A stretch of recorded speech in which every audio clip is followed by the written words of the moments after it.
Hi, this is Jessica Dunn, and today we're going to talk about asset management ratios.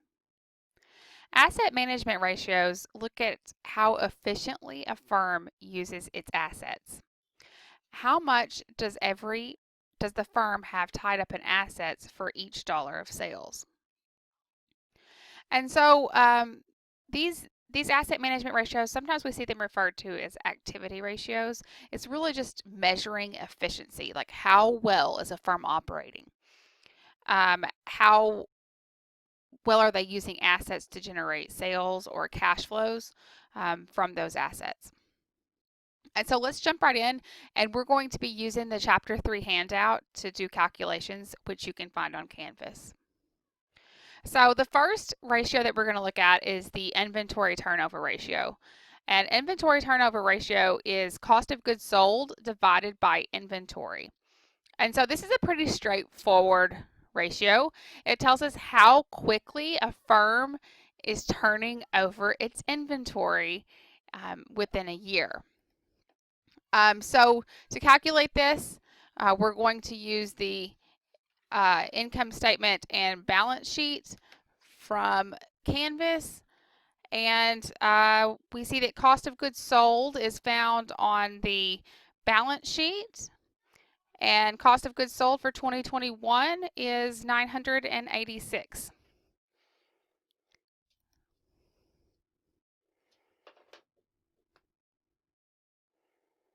Remember, this is in thousands. And we're going to divide that by inventory. Inventory is on the balance sheet, and for 2021 it is 289.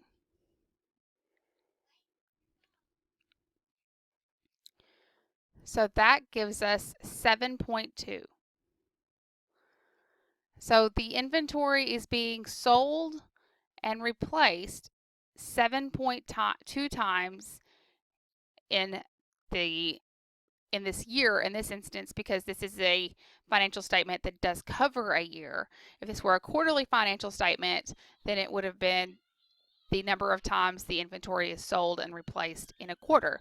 So you do need to be careful and make sure that you are using the right time frame given your financial statements. So when analyzing the inventory turnover, higher is better. So a high inventory turnover means that your company is selling goods quickly and there is considerable demand for their products.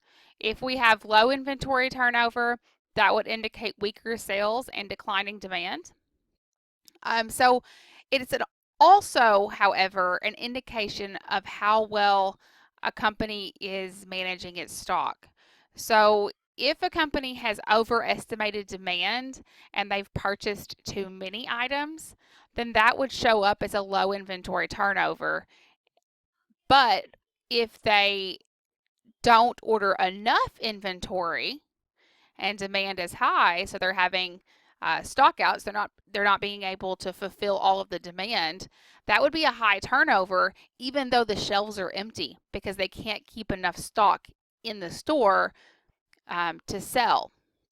And so it's not just a clear-cut answer. Again, just like every other financial ratio, it is just indicative that there could be a problem if your number is drastically different than the industry. Now, of course, with inventory turnover, it is very important to consider the industry that you're within. So if this is a grocery store and you're replacing your tomatoes 7.2 times each year, then you have some molded fruit, right? If this is an airplane manufacturer and you're selling your inventory out 7.2 times every year, then you're doing really well. So it's all relative. Now we can take that inventory turnover ratio and switch it around to get how old the inventory is. So the average age of the inventory. How old is the average item sitting on the shelf? So average age of inventory here is 365 because again we're looking at an annual financial statement. If this were quarterly or monthly, you would need to make modifications to the number of days. So 365 is days. So 365, we divide that by the inventory turnover ratio that we just calculated of 7.2. and we get 50.7 days. So the average item on your shelf is 50.7 days old. Again, if this is a grocery store, that's probably problematic. If you're a car lot, that may not be a bad number. Average collection period. This differs across industries, and it depends also on how items are sold for your company, if it's a cash business like a grocery store or if you're selling items on credit. So the average collection period represents the average number of days between a date that a credit sale is made and the date that the purchaser pays for that sale. So how long are you holding the note? It's looking at how effective the management's accounts receivable practices are. So if your business is able to manage their average collection period and make sure that it's within the term set, that ensures that your business is going to operate smoothly because you have those cash flows as planned. A lower average collection period is usually preferable to a higher average collection period. The lower it is, the faster that you're collecting. The alternative to that, however, is that it may indicate that your credit terms are too strict. And so that might be a reason for your customers to find suppliers that have more lenient payment terms. So we do need to be careful with this. And again, just because your number is different from the industry, that doesn't mean that there is a problem. It only means that there could be. So it could be that your company is making sales to not credit-worthy people who can't pay their bills. Your billing department's not getting bills out on time. It could be that you have recently changed your credit terms, or that there could be a lot of bad debt sitting on your books that haven't been written off yet. So there's a lot of different scenarios for varying answers on this problem. So a lot of different reasons why your number may be different than the industry. So let's calculate the average collection period for our company. Accounts receivable is on the balance sheet for 2021 is 503. And we divide that by average sales per day. So this is an annual financial statement. So we need to take that into consideration. If this were quarterly, we wouldn't be using 365 here. We would be using the number of days in that period. And so this gives us 59.7 days. Now, if you've extended credit terms of 60 days to your customers and they're paying in 59.7, then you're doing great. There's no cause for concern. If you have extended credit of 45 days to your customers and they're not paying until almost 60, then there's some trouble there. You know, something's not flowing as smoothly as it ought. If you've given them 90 days, then you're really on top of it. But we do need to judge this in relation to the credit terms that are extended to your customers, as well as the collection period for the industry, so that way we can see if we're doing a good job and if our credit terms are matching our competitors. This ratio is also known as days sales outstanding. I believe your book refers to it as days sales outstanding, but it's the exact same formula. Average payment period is up next, and average payment period is really a solvency ratio. So it's measuring how long on average does it take the business to pay its suppliers for purchases made on credit. A lot of times suppliers will allow for discounts if accounts are paid early, but they typically have no discount if you pay them on time. So some companies do try to take advantage of that discount if the balance is paid within 1 month. Now, whenever we're calculating average payment period, it's equal to accounts payable divided by average purchases per day. Now, if we were a manager of this company, we would know what average purchases per day are. But we aren't a manager. We don't have any internal information for this company. And so it makes it a bit more difficult. You have to make some assumptions. Let's just make an assumption here, and I'm making this up 100%. So you're if this were on an exam, I would have to give you a an assumption to make. But here, let's assume. Oh, excuse me. Let's assume that our purchases are equal to 70% of cost of goods sold. So that would be 70% times our cost of goods sold is $2,088.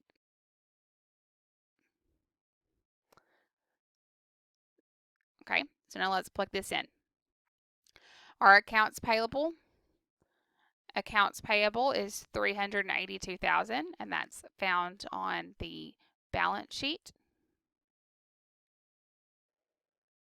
We divide that by our 70% of our cost of goods sold for purchases over 365. And again, we use 365 here because that's the number of days in the year. And this gives us 95.4 days. So again, this is an approximation because we don't know what purchases are. But if you did work internally for this company and you had more information than we do, then you would certainly know what purchases are.